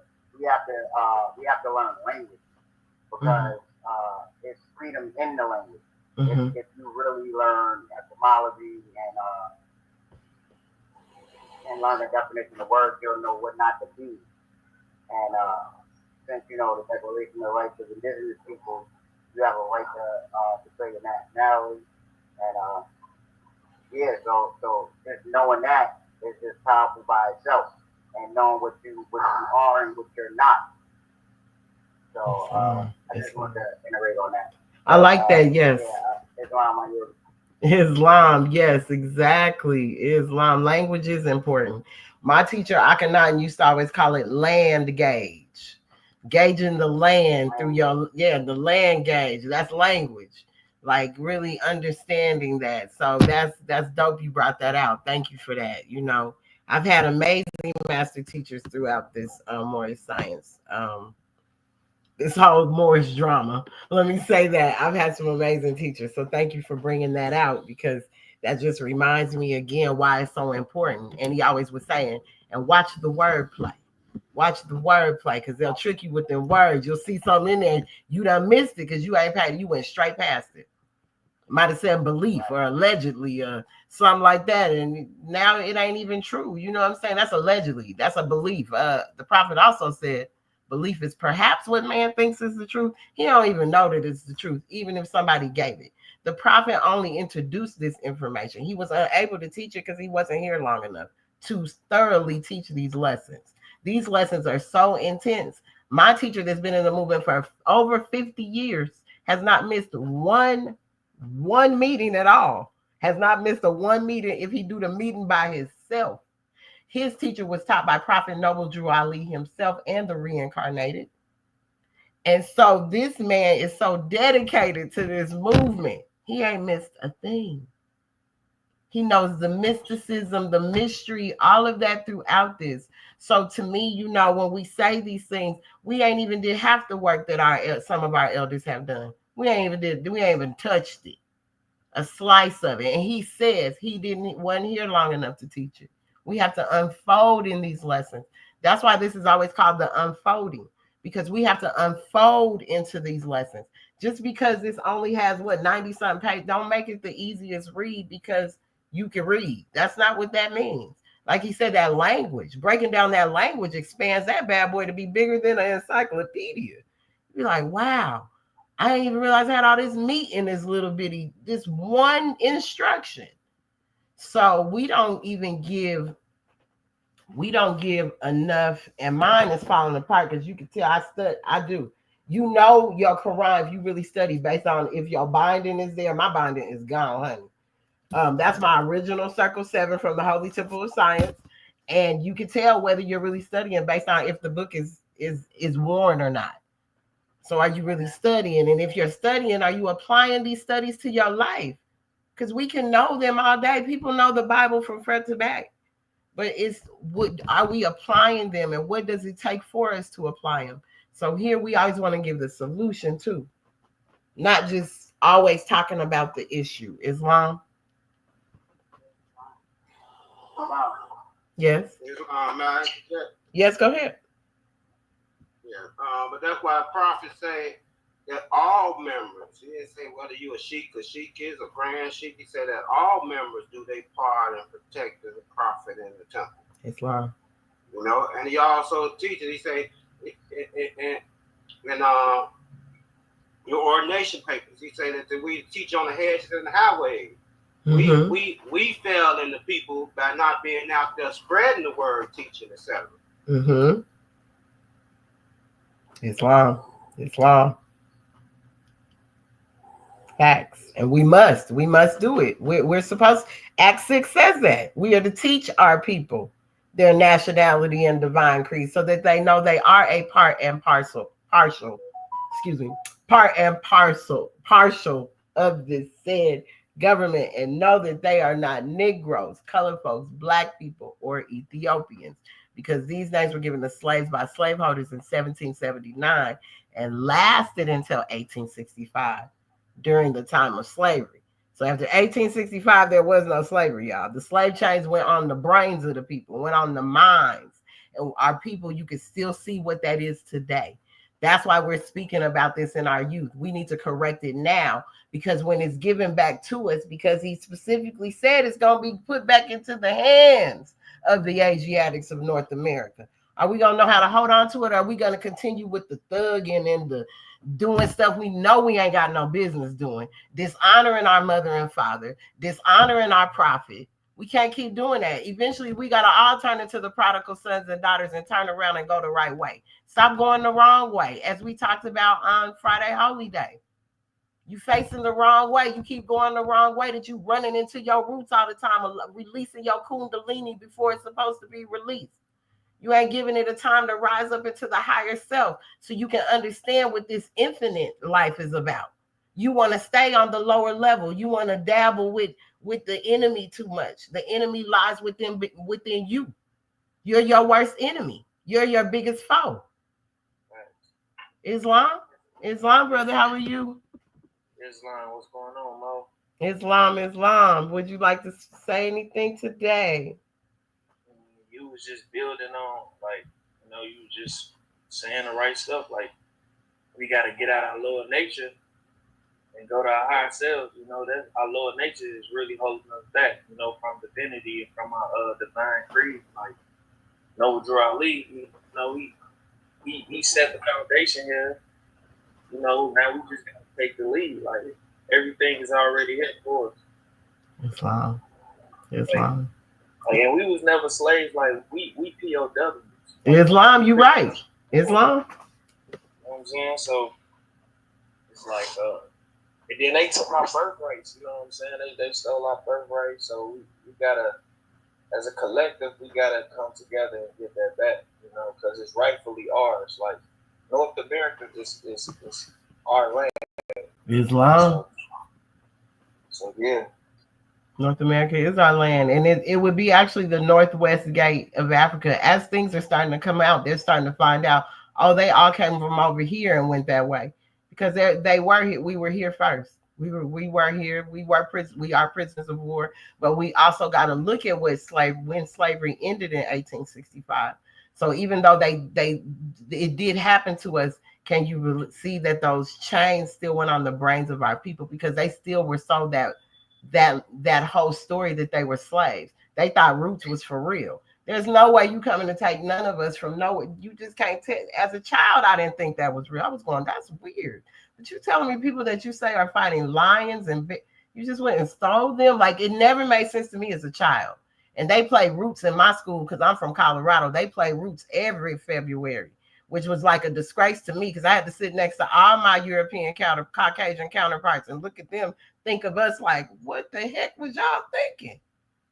So now they think a certain way about us. You know what I'm saying? So I was never sold that. So you're right. I always knew I was those red people in the front of the history book that they was calling the red copper people. I was going, them look like more like my mom, my grandpa and them, because that's what she said. So how it end up here? So you're right. It's the way it was taken from us. And because we're such a loving people. So the prophet warned, he said, there'll be a heathen that's going to come from afar. And honestly, we weren't paying attention. And they'll take everything you have within one short hour. You weren't paying attention to the heathen. Huh? Just touched on Miss Bay, like we loving people, you know what I'm saying? So we want to help everybody out, you know what I'm saying? So that's what happened with the European, like, or the Caucasian, like, we civilized them, we gave them knowledge, we gave them, the degrees in masonry to, like, so they could stand on their square, run their society, and it backfired on us, Yeah. Like, can I add a fun fact? Yes, come on. Yes. How you doing? Islam. Hey, welcome to the new day, everybody. Islam. So something I discovered, I think last month, that Alabama, Georgia, and Mississippi was once considered Georgia until 1802. And also that Alabama has 3 counties in it named Egypt. One of those counties have a population of a little over 1,000 people, about 95% Caucasian, 5% Hispanic. And that particular county performs ancient harp Egyptian playing. Like this is something that they do, and it's like people come from across the world to this small little city called Egypt in Alabama to engage in this ancient harp playing here on American soil. Like that's interesting to know that a city or town with 1,000 people have people coming from across the world to see ancient Egyptian harp playing. Wow, Islam. Egypt. Yeah. Islam. Yeah, and so much. Well, you know, and when you really start looking at the map, if you do Google Earth and you really start looking over the map, you're gonna see that everything that they say is over there is right here. You're gonna see a Jerusalem. Right. This. You're gonna see a. You know what? That's the only thing that's in this city that is like churches. It's just a churches in this particular practice that they perform. I believe it's rituals that they're performing to try to keep the stuff locked in and all that type of stuff. But I mean, it's a fun fact because how is people coming from across the world for this particular event, and I'm staying right here on this soil and never heard of it. Right, and I'm in Georgia. But you know, Georgia's that heart. It's the heart. It's the heart. That's why it's so green. It beats the heart of what this is all about, of the Great Atlantis.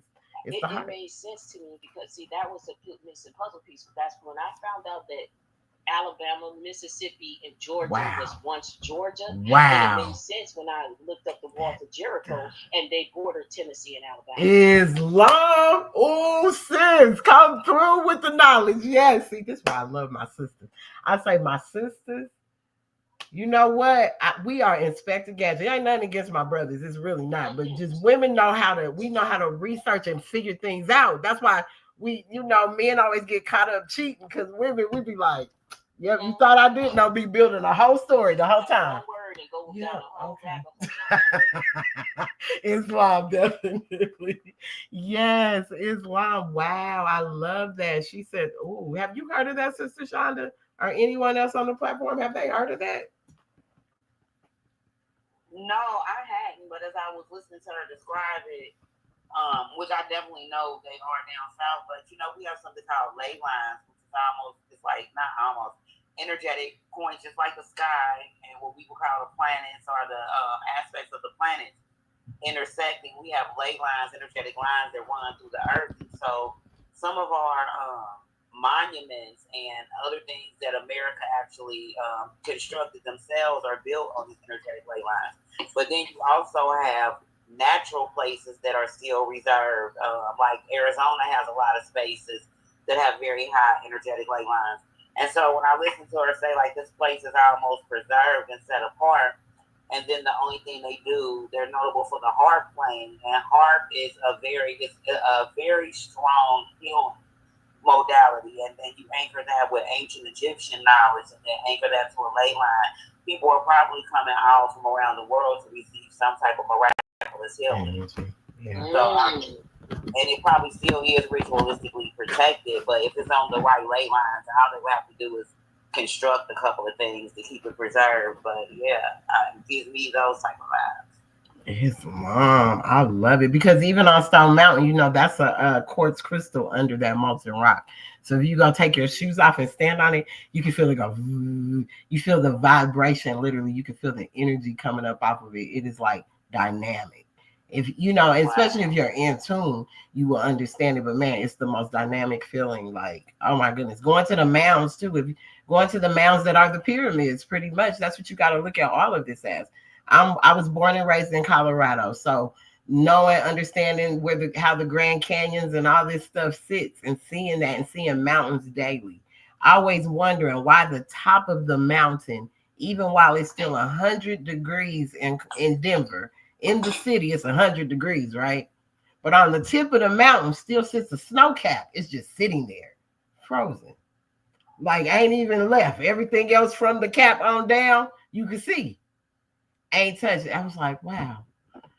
As all of this start coming out, it really start making me looking at the mountains different. Like, those are doggone pyramids. That's why that thing ain't. It's just sitting there on the top of that pyramid. Just, yeah. just preserving itself. Well, Just when I did the research on the pyramids, because I always wondered what was the fixation on pyramids, and to find out that they were built to just bury people. And like so the mounds and the pyramids, that's what I was, like you're saying, they're pretty much the same thing, you know, just a different name in different cultures and different people, but they're the same thing. So I was like, why everybody act like the pyramids is just, you know, the end all of end all, right? You know? It's like the mounds they're the same thing. They were built for the same purposes, the same thing. Exactly. It's just like, yeah, I'm glad you said that, because I never understood. Because I'm thinking, oh, because that's what they always want to say. Well, who got the most pyramids? And it's like, once I did the research, it's like, what are you talking about? It's the same thing. It's just different group of people with different practices, but the ancient mound builders were here. Yep, they were. You can, if you go back and look at Cahokia mounds, I have a video on YouTube that I did. You can literally trace the ancestry of Allah, if you want to say the creator, and Jesus right on over there. Like you can see it. Miriam Way in our Circle 7, the Holy Quran, it talks about Jesus's burial on Miriam Way, which was where Joseph's home was. So when you look up what Miriam really means in context, is etymology, it means mound. So it's already connecting you. So the prophet, that's why it's left in code, it's unfolded by degrees. It's, even though it's thin, you guys, it's still unfolded by degrees. So it's good to go in, and even though you see a word and might think, oh, that's just a street. No, it's a deeper meaning to Miriam Way. It really means mound. So this is where it starts to connect you back, and then you start seeing. And if you go to the Cahokia mounds and go into the museum there, oh my goodness, it tells the whole story. You're just like, what? Are you serious? It's showing you the whole timeline. It's the most beautiful thing. I've been there a few times when I was dating a certain Moorish brother that would go on road trips all the time. He'd be like, we go on road trips so that you can see for yourself. So all the things that they try to make you think that it's not, that it really is. So that was the best part about it, Islam.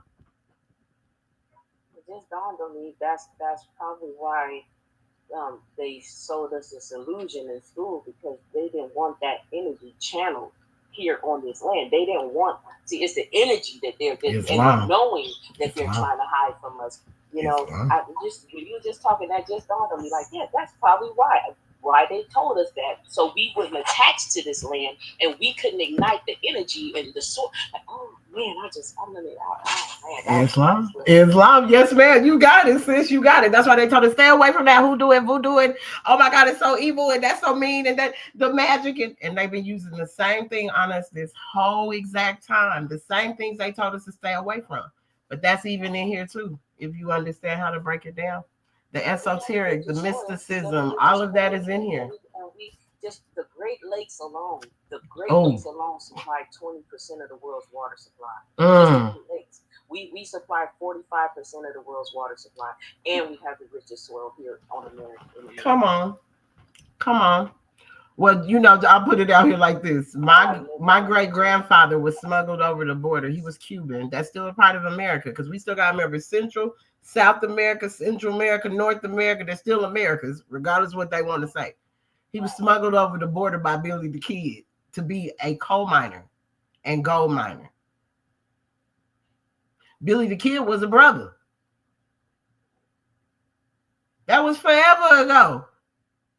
What I'm saying to y'all is, why would people always want to, that's always been my thing too. Why people keep coming over here? My mom and them were indigenous here already. They was here from the beginning of time. But why everybody want to come over here? I kept going, everybody wants to come over here. I just kept going, well, why, if that's the motherland and everybody say they feel at home when they go, my body ain't never said go over there.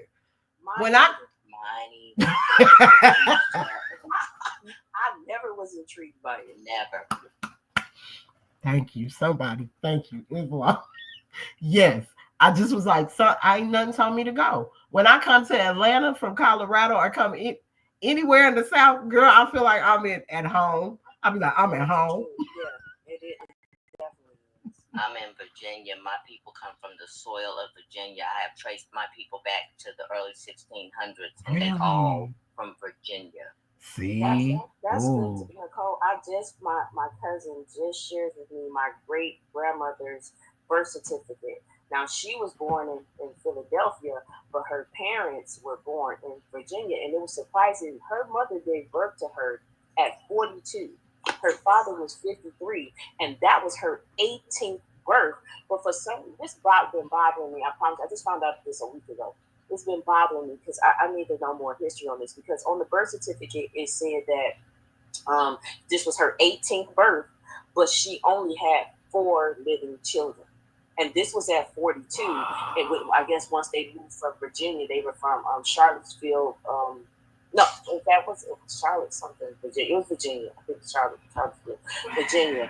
But you know, just to say that she was 42 giving birth, first of all. But I wonder what happened to the other 12 kids. Like, why was there only 14 kids? Why did she only have 4 living kids when she gave 18 births? And she was born in 1872, so this was after slavery. Yep. Find her on the United States Census, and you'll be able to trace her back with her children, and you'll be able to see like where they how can I say what I'm trying to I think start with the census. Okay, so not and United start States with when Census, she but was for that born. city, state, Yeah. she was born. Okay, because that's really that been Sorry, bothering me. y'all. I've been dreaming about No, that. you Like, good. what happened to all the kids? Yeah. They was taken, but you know, even back then they were snatching them out our arms and taking them. They were snatching them out our arms and taking them from us. So even as you see that kind of going on today. That's what I was thinking. Like, are they just taking her babies? Yeah. That's what I was thinking. Like, I really attached to that. When I read that, it really resonated, and I felt that. Like, what happened to all this woman's babies? Yeah, because they used us they used us to breed. Y'all remember they used us to breed only. Certain things they only used us for. So they was producing children, taking them away, snatching them, taking them here, taking them there, scattering them. That's why when we start seeing these names, these last names, that they're our family. We're families. My Johnson family came from Virginia. That were the people that own Ebony Magazine, the Johnson publications. They came all out of Virginia. That whole bloodline did. So it's, you know, it's when we're seeing these names, we got to understand, y'all, we looking at our family members that got scattered around, and you just bringing that to the surface right there, where they're having all these children, because back then our grandmothers was having babies. Mine had 13. 2 of them supposedly transitioned. Did they really? I don't know, because you just said 18, but it only showed 4 living. So they were taking these children and scattering them. The birth certificate, it said number of children the one mothers has given birth to. It had the number 18, and then it had number of living children. Wow. Yeah, And that's if you find her on the census, and then just start going forward, you'll be able to find her children as she had children, and then you'll be able to see like how old they live to be, and then like on the next census they might not be there, and so you'll know that something happened in between that 10 years to one or more of her children. Okay. What was you gonna say, Sister Shonda? Was you gonna say something about that? No. I was about to say something wrong. Just left my mind. I was listening to her explain. Wow, that's something. So you know, Really creeped me out. what'd you say? I said no.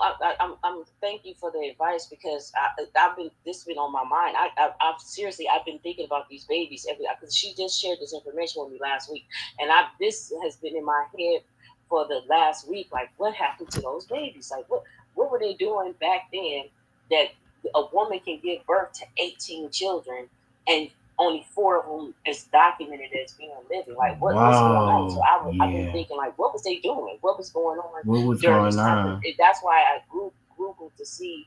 Well, not Googled. I found to see because on the birth certificate it tells when she was born. I subtracted her year of birth from today. So it said that she was born in 1872. So I was like, so this was even after slavery, because I thought at first maybe they were taking them during slavery or something, and she was enslaved. I don't know. But it doesn't say anywhere where she was enslaved. Even when I go to Virginia, it doesn't mention anything about I don't know nothing about no slave. So- I tell people, look, the only reason people feel like there was a slave on the boat coming over here is because the elementary school told them that. Somebody But told Yeah, them I that. haven't Mhm. found. I haven't found one slave or one African in my genealogy Nope, me at neither. all. Me neither. And I was going to say this. I didn't mean to interrupt you, but if you check that census, because my great grandma had 2 of her children went to live as YT women, and so on the following census, it was like those children didn't even exist anymore. But the family knows that those 2 daughters went off and lived as white women for multiple decades. You know what I'm saying? So they weren't listed as her children anymore on the census. No, because they were most likely Melungeons. Now, y'all, we got to understand too, when it comes to this quote unquote Caucasian or pale skinned person, they were Melungeons back then, more or less. And so they were just light skinned, funny eyes, and a lot of them were ostracized because they looked funny. And some were even darker with funny colored eyes. They just didn't like fit in. You know what I'm saying? So they all of them, and when you notice, a lot of them stayed in Philly, certain parts that they stayed to themselves. But what she's saying, you can go back to Thomas Jefferson, you could go back to Abraham Lincoln, you could go back and see that Thomas Jefferson had children with red hair and freckles that lived as Caucasian people, but they was from Queen. They was from the sister. She had some that were darker with kinkier hair that stayed on the quote unquote reservation plantation, whatever it was, but the other ones lived a life of good, of nobility and royalty, just based off because they didn't look like they were that. But we gotta also realize J. Edgar Hoover passed, Francis S. White passed. Like, it was a lot of them that were just passing, and so that's where they built the narrative for us to dislike each other in that way. But a lot of those are still our cousins, aunties, uncles. All of that still runs in us. I have cousins that I didn't find this out until last year. My uncle told me that when my great grandma passed, her she has grandchildren that consider themselves to be white, and they came to the funeral and they were just insistent that their grandma was not no nigger. You know what I'm saying? Excuse me, I didn't mean to say that. I got you. Their grandma was not that, and there was no way that their grandma was that, and they grew up knowing that their grandma was a white woman, and we know as the family that knows she came from this melanated American Indian woman, you know what I'm saying, that was all, that's where she had 9 children, and 2 of them went and lived as white women. See, yes. They were of all different complexions. Every you name it, she had it. Every complexion. My grandma was my complexion, as dark as me. Okay. What was you gonna say, sister? I was gonna say, I found it very interesting that all of our civil rights leaders, or Noble Drew Ali, these people that was this message of Africa, even Jesse Jackson, they have Cherokee mothers. Oh, definitely. I found that very interesting. Yes, definitely. Well, the prophet it's allegedly his father was Choctaw, mother was Cherokee. He was here, but to get the message, you got to realize they're bringing the message for this time, those times of periods of time, because we were under the iron hand oppression still of the pale skinned nations of Europe. We were still under their oppression at that time. So in order to sometimes that's why the brother said language, using certain language, we still got to trace ourselves back, because he was only able to introduce the lessons. He wasn't able to really teach them because they took him out. By 1928, he was gone. They unalived him. You know what I'm saying? So only a certain amount of period was given for him to really teach the masses of people, or really help get master teachers in place. He left instructions with some took it and they did what they were supposed to, and they were never really seen or known for their works, because everyone else dresses up in costumes and wants to put on a show for everyone, opposed to bringing the truth of what the prophet left. So that's where everything gets misconstrued with the prophet when it comes to the whole African thing, because we have to look at it. He's drawing us back, so we go back anciently. So even when you go and look at your ancestors on these censuses, My great-grandfather was, my mom's grandfather was the chief of the Choctaw Nation. On the census, he specifically says, where it says, where were you born? It says Choctaw Nation. Everybody else got Tennessee. They got all these different. He made sure he put the territory he was in. So that's going to trace him back anyway. So sometimes looking at that, everybody wasn't a slave, but some of our people were servants. There's a difference between a servant and a slave. Look up the difference of what that is, because sometimes that's where you're going to trace them back. And it wasn't necessarily that they were slaves. The real people that ran the plantations, the real people that owned the plantations were our own people. So we got to get that out our head too. If you go back to Django, who really ran the plantation? Samuel L. Jackson did. That's why he was able to question him. Who that on that land? Who that on that land? He was the one running the plantation. So we got to understand too that a lot of this was done underhanded by some of the enemies that look like us, but they not like us. Wasn't it it was some of them tribes, like even when you look at the Buffalo Soldiers and different things like that. It was some of the tribes that was in control of this that did sell the rest of the people out. You know, I did a little research, like you said. Have you ever heard of the Yamasee? The story of the Yamasee from Georgia? Yeah, it sounds familiar. I don't know. I need to go back and research it, but I'm not gonna say I do. No. So was it 1715? This is dated, and the Yamasee people were stationed here in Georgia. Now finding out that Georgia was Alabama and Mississippi territories as well. Well, they were a group of a tribal group that was created from, I guess, vigilantes that were outcast from other tribal groups. At this time, there was 574 tribes on this land. And so the Yamasee were the outcasts from all the people. I guess their practice was you outcast people who's causing problems, whatever. But it was a lot of them. They began trading with Florida. All right. For goods. And eventually they got in debt and they couldn't pay their debt. At this time, currency was deer skin. They were paying them in deer skin.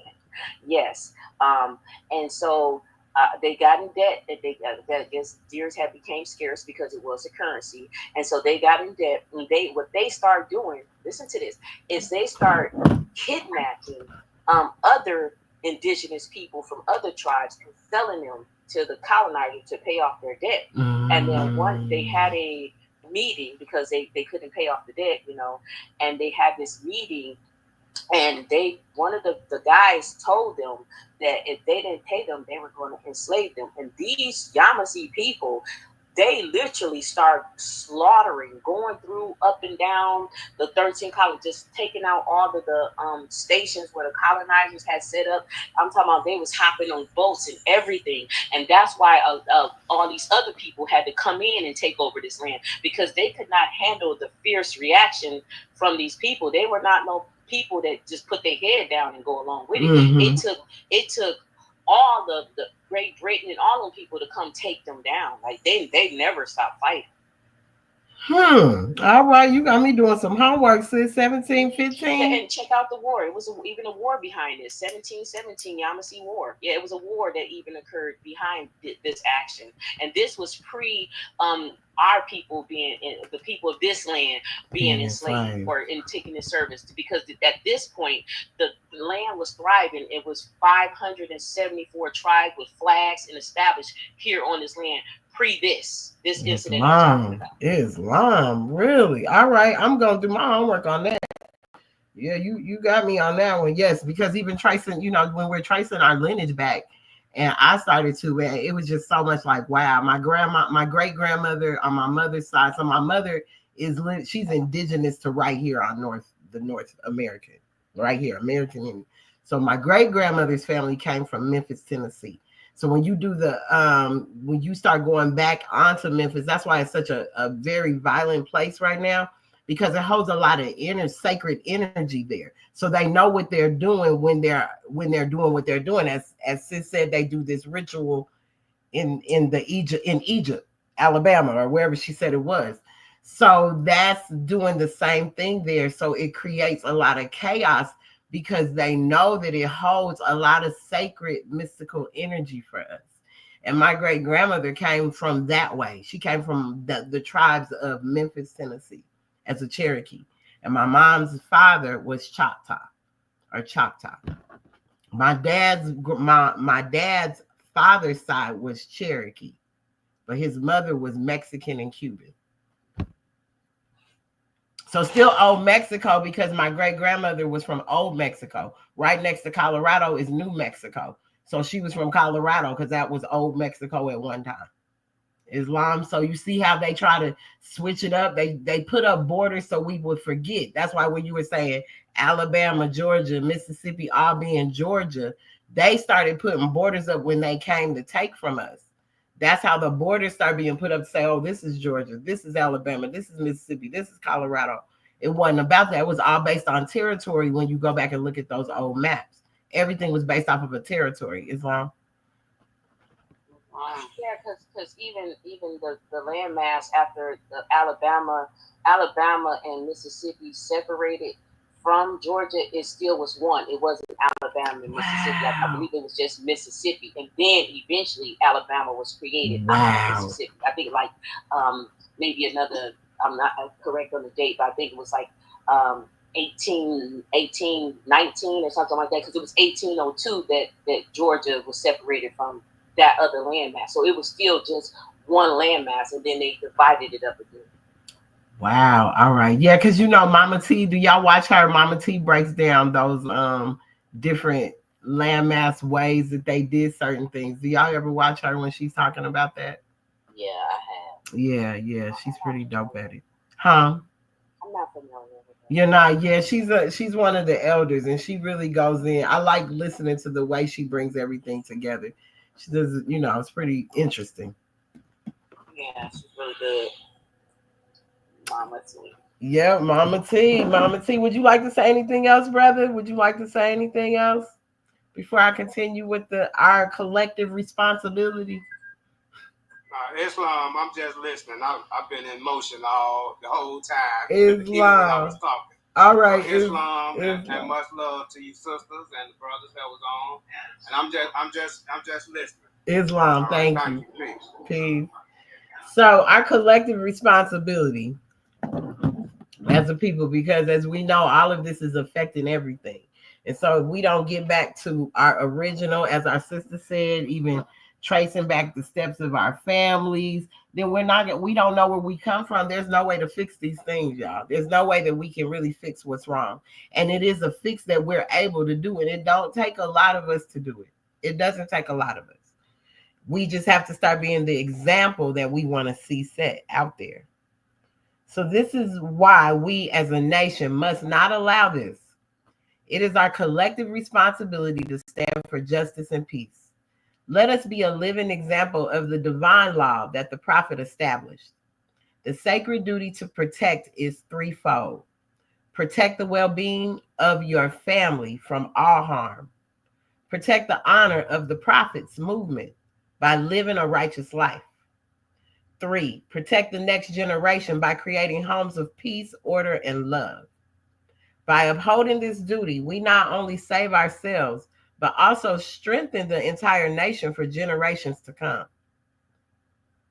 It's important to note, it is crucial to state clearly and unequivocally that domestic violence is unacceptable and a grave sin against divine law. If you or someone you know is a victim of domestic violence, there is help. So this is for brothers or sisters, because we just said these women be out here abusing these men too. To brothers and sisters, if you need help, you reach out to someone. Reach out to a Moorish sister. Reach out to one of us if you're going through something. Reach out to us, brothers or sisters. There was enough on here today that should be standing in the gaps, as the prophet said. Or you can contact the National Domestic Violence Hotline if you can't trust it, at 1-800-799-7233, or visit them online. But we should be able to help our people, because the prophet left in our chapter 25. Chapter 25 is the divine covenant of the Asiatic nation. Ye are the children of one father, provided for by his care. And the breast of one mother, Mother Earth, has given you suck, feed you every day. Let the bonds of affection therefore unite thee with thy brothers. that peace and happiness may dwell in thy father's house. And when ye separate into the world, remember the relation that bindeth us to love and unity, and prefer not a stranger before thy own blood. If thy brother is in adversity, assist him. If thy sister is in trouble, forsake her not. So shall the fortunes of thy father contribute to the support of his whole race, and his care be continued to you all in your love to each other. Islam, I want you guys to have an amazing Sunday. Thank you for the sisters and brothers that came on today to help build out this amazing thing. I think it helps give us solutions so we can continue to move forward, so that we do create a better nation for our children that are here, the ones that are to come, because the prophet brought this for the born, the unborn. The born and the unborn, but the unborn needed too. So we gotta leave the print to where these babies know that we went this way, but we did it with grace and respect, and we protected the prophet. We protected our sacred teachings.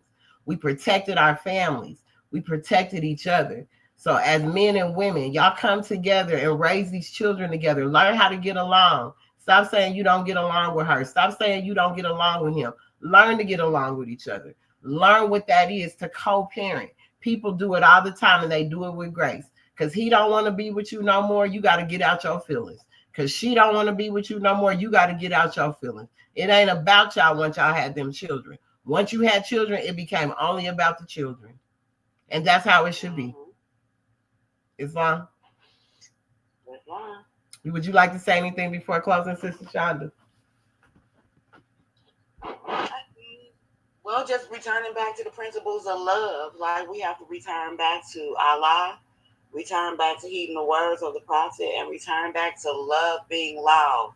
Love governs all. When love is the head of all things, you'll know how to walk away when that argument is getting too intense, or taking a few minutes before you dispense that discipline to your children, because we've gotten so abusive in nature. It's even beyond just boyfriend and girlfriend. It's mothers against daughters, sons against father, brothers against sisters, sisters against brother. And even when we are there for each other, it's usually for toxic stuff and not for the love and building that we should have. So just honor the prophet and honor the law of love. Islam, my sister, giving us that's what we need to vibe on for this cycle. So a new cycle has started today. We need to vibe off of that energy she just gave, and just, just see how your cycle goes, because we do got that homework for Friday too. That's gonna help us. We're gonna start having homework. That's why we have the Moorish upliftment course for the divine and national consciousness that's on the school app, you guys. It's on the school app. You can join the community for free. The community for free. There's a free course that's gonna just give you a 3-day crash course in what it's all about. And it's going to be a really intensive course for 3 days. It's going to give you a chance to study, look into things, so that we can dispel all the negative that comes on the prophet, the negativity, dispel all the lies, and then we can put it in today's terms, as I like to say, in layman's terms of today, so that people can understand it. So you don't think that he was coming against us or telling us to move away to a place that didn't belong to us. That wasn't what it was about. It was just the language that was placed there for the time. But we're gonna learn this. So follow us on the school app, join the community, get involved, ask questions. There's a panel for discussion, questions and answers. You can do all of that. And I'll put the school's link up just so you can. We have the other sisters that will be coming with other courses on there. So from Sister Shonda and her amazing dynamic astrology for the babies. So the platform is going to be so we can build this nation in the proper way, and that people are able to see our footprint. The babies can see our footprint, and they can always go and find out what we were doing. So it's just not lost. Islam. So thank y'all for coming today. Peace and love. Allah, the Father. Oh, excuse me. All meetings are to be open and closed promptly according to the Circle 7. And love, truth, peace, freedom, and justice. Can we all stand as we recite our Moorish American prayer? We're going to turn to the east and go within. We put up 5 fingers on the left with 2 on the right, with our heels touching one another, standing on our square. Repeat after me. Allah, the Father of the universe, the Father of love, truth, peace, freedom, and justice. Allah is my protector, my God, and my salvation, by night and by day. Through his holy prophet, Drew Ali. Amen. Islam, sis. Thank you for such a dynamic build today. This was good. This was good. I will be talking to you soon, very soon later on today. You get some rest, and I'm going to call you in a moment. Okay, sis. Talk to you soon. All right. Peace and love. Peace and love, family.